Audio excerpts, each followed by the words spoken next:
Before I go further, just remember, hit that subscribe button, hit that notification bell so you're kept up to date with hard-hitting social democratic commentary. I am American Social Democracy. And let's talk about what's been on my mind lately. Cancel culture, the First Amendment. You know where I stand. I think the cancel culture is silly at best and really shitty at worst. I don't know if I'm supposed to use swear words or not, but anyway, it is how I feel. And the thing about it is, sometimes I think about it. There are times I should have called myself on YouTube when I went up here about a year and a half ago to call myself First Amendment socialist, because when I'm not discussing, economic justice and equality for people, or being opposed to war, being opposed to bigotry, just trying to be not that I'm sitting there trying to say I'm a good person, but just trying to be basically a good human being. I do focus on First Amendment issues because it is very important for the left to be on principle and be on the side of the First Amendment. The free speech thing. Okay. The First Amendment is under attack. Freedom of speech is under attack. It's not like it's never been under attack before. It's always sort of been a thing. I mean, from the beginning of this country, we purported to be for the First Amendment. It's in our Constitution that we're guaranteed freedom of expression. But many times, freedom of expression's been clamped down and assaulted. Eventually, it gets corrected when the courts see things that are a blatant infringement of freedom of speech. Usually, this gets corrected. Now, there's been a narrative for years that the leftists, the SJWs, if you will, the regressive left, all the kinds of people that Dave Rubin likes to attack on a daily basis, and we're supposed to take him seriously because he was once with the Young Turks and now he's with Blaze TV. The fact that he's with Blaze TV is the reason not to take him seriously. The fact that he hobnobs with Ben Shapiro and Steven Crowder, all the more reason to just look at that clown and laugh at him and don't take him seriously. Don't be offended by Dave Rubin. Just point at him like the clown he is and laugh at him. But here's the thing. And I said this yesterday. Yes, there are people on the left, individuals, groups on the left that favor censorship, silencing political opponents, and they do it to their own at their own risk, because it ends up biting us. We end up becoming a victim of censorship. And yeah, unfortunately, objectively, there are too many people on the left right now in the year 2021 that are for censorship. Oh, there's plenty of people on the left who's always been consistently pro-free speech, too. It just doesn't get reported. But at least with the people on the left, when they are for censorship, at least they're honest. Nothing gets me angry to hear right-wing people lecture the left about how they're for freedom of speech, and they just beat their chest out for, we're for freedom of speech. But when push comes to crunch, you find out that these right-wingers who just lecture us as if we're supposed to be like, oh, they said it. Oh my God, they're right-wingers angry at us. No. You double down, you give them a finger, and just tell them, the hell with y'all. You're a bunch of hypocrites. Again, not all right-wingers are hypocrites either. I'm just saying, for those who are conservative or have a libertarian bent and they're for freedom of speech consistently, my battle is not with y'all. But my battle would be with the right wingers. It might even not even be with the right wingers who are very honest that they want to clamp down on freedom of speech. It's the ones who claim they're for freedom of speech, but when push comes to crunch, they favor censorship while claiming they favor freedom of speech. And that's what I want to call BS on. Now, Emily Wilder, she's a young reporter. She worked for the Associated Press until recently. She got fired. Heavens forbid. Why did she get fired? She got fired in a way for the same reason that Abby Martin was forbidden from speaking at Georgia State University last year. It was over the issue of Israel and Palestine. You know, the thing is, Abby Martin filed a lawsuit, and she won that case, and I'm glad she won that case. I don't care what your position is on Israel. That's irrelevant. What's relevant is that her free speech rights were violated. She did something about it. Her free speech got protected as a result, and we should celebrate on behalf of Abby Martin. On the other hand, Emily Wilde was fired, and she was fired for making pro-Palestinian remarks and being pro-Palestinian activists during the days when she was at Stanford. The right wing went over there to check her background. And here's the clincher about Emily Wilder. Although she did engage in pro-Palestinian activism while she was in college, while she was with the Associated Press, she's never covered the issue at all. What she covered was, my understanding, mostly domestic politics that had nothing to do with what goes on between Israel and Palestine. This was just to go make an example out of people. Cancel culture. But this time, it's done by people who watches Fox News and people who took the late Rush Limbaugh seriously, the people who go and get their religious talking points from the 700 Club, the people that think that Donald Trump actually made America great again. These are the people. They'll tell you, oh, those liberals, they just want to go and shut down the First Amendment. They want to go and silence us. We're persecuted. And then when it comes right down to it, it's the right wing that shuts down freedom of speech. And this was an attack on Emily Wilder's First Amendment right. And when Emily Wilder's First Amendment rights are violated, it's an attack on free speech for everyone. Except, of course, with the right wing, they make exceptions. They want to go and paint her as this sort of, anti-Semite. The fact that this young lady's Jewish, they try to say, well, the fact that she was engaging in Israel, anti-Israel activity, accusing Israel of ethnic cleansing. And I know they're strong words.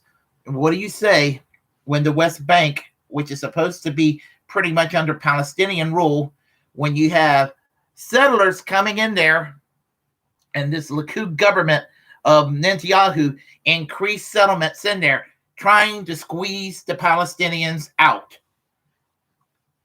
Can't call it anything but ethnic cleansing. Even worse, in the Gaza Strip, when you have in Gaza where the people there can't go into Israel and they can't go into Egypt because Egypt won't allow them in there either, and they're just in there, and you have these checkpoints all over the place. You have an infrastructure which is not allowed by the Israeli government for these people. What the hell do you call that? That's a human right abuse. Anybody who's going to sit there and call me anti-Semitic for telling the truth, I'll use this analogy to point how untrue it is to call somebody anti-Semitic. To call somebody anti-Semitic for calling, crimes against humanity that exists in Gaza, to basically call people who address this issues as anti-Semitic.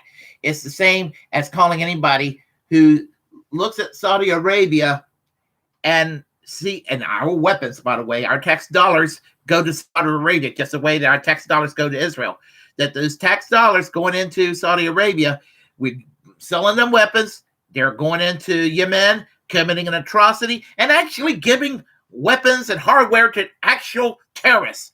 And the fact that majority of the terrorism against the West within the Islamic world is being done by Saudi Arabia. But no, we got to go and signal out Iran. That's what kills me about that. Now, I'm no fan of Hamas, but you know what?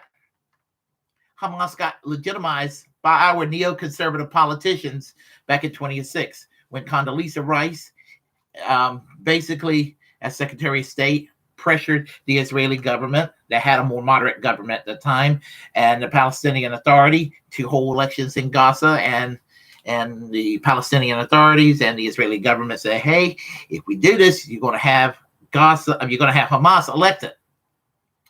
And now Israel's got a Hamas problem because of Condoleezza Rice. Yeah, while I condemn Israel, I still am going to condemn Hamas. You would never find me a fan of Hamas, but what Israel's doing in Gaza emboldens Hamas. If Israel was smart, the people of that country will reject the Likud government and vote out Benjamin Netanyahu and put back a Labor government, a Meretz government, Labor-Meretz coalition government, so Israel can actually become secular moderate negotiators and try to negotiate for peace. But right now, you got Hamas on the side in Gaza, and you got their counterparts called Likud within Israel. And yes, I say Likud is the same as Hamas as far as, toxicity is concerned. Well, while she was in college, Emily Wilder, as I said, she engaged in criticism against Israel and justice for the Palestinian people. And Ben Shapiro got his little feelings hurt when she called him a turd. There's nothing anti-Semitic about calling Ben Shapiro a turd. It's actually fact. He's a turd. I said it. Ben Shapiro is a turd. Emily Wilder is correct. An AP reporter who never focused on Israel getting fired. Now, again, I'm a fair person.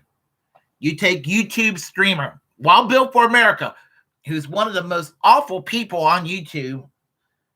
He got himself arrested in Canada in 2017 for trying to solicit anti-Muslim material in Canada. And so, he got arrested. Now, again, I'm a First Amendment absolutist. Of course, First Amendment don't apply to Canada. But I, as a fellow American who's seen another American getting arrested, I still think it's kind of BS that Wild Bill for America got arrested. I don't think he should have gotten arrested in Canada. But then again, I know that Canada's free speech laws are more restrictive than it is here in the United States. It's one of the few things about Canada I do not like is their free speech laws or lack thereof. But here's where the hypocrisy is on hyper overdrive. Emily Wilder gets fired from her job. But look at Pat Buchanan, who's made anti-Israeli remarks year after year after year from the right. And let me tell you, when you're anti-Israeli from the right, usually anti-Israel criticism on the left is anti-Semitic. You're just sitting there criticizing a government that's committing terrible acts of crime. And there's nothing anti-Semitic about saying Israel persecutes Palestinians. They do. And for those that are like, oh, you're one of those leftists that likes to criticize Israel. Look, I can tell you some good things about Israel. Israel has socialized medicine. But, the 700 Club Republicans who wants to sit there and suck on Israel's cock all the time they hate socialized medicine, and they hate that stuff that they would not want in the United States. They overlook it over there. What's her name? The conservative from Canada. Gosh, what is her name? I cannot think of her name. Oh gosh, Lauren Chen. Excuse me. Lauren Chen did a recent commentary, and she's one of the few people on the right. No, she isn't being anti-Semitic, but she was talking about why the right is so obsessed with Israel in this modern time, and it was a pretty good commentary, I have to admit, and I feel sorry for her because she may get herself cancel culture by some of these people, and I don't know if she's trying to play to a more paleo-conservative audience about non-interventionism and isolationism. I don't know what her deal is, but she called out, like, why Americans who hate things like socialized medicine and leftism hate some of the left-wing things that exist within Israel. So I'm trying to be fair here.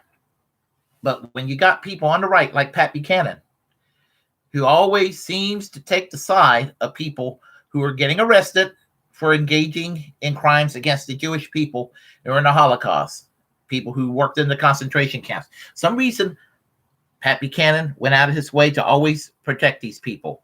Pat Buchanan always went out of his way to speak well of people like David Duke and all that. But am I ever going to hear Fox News, or am I ever going to hear right-wing pundits denounce Pat Buchanan?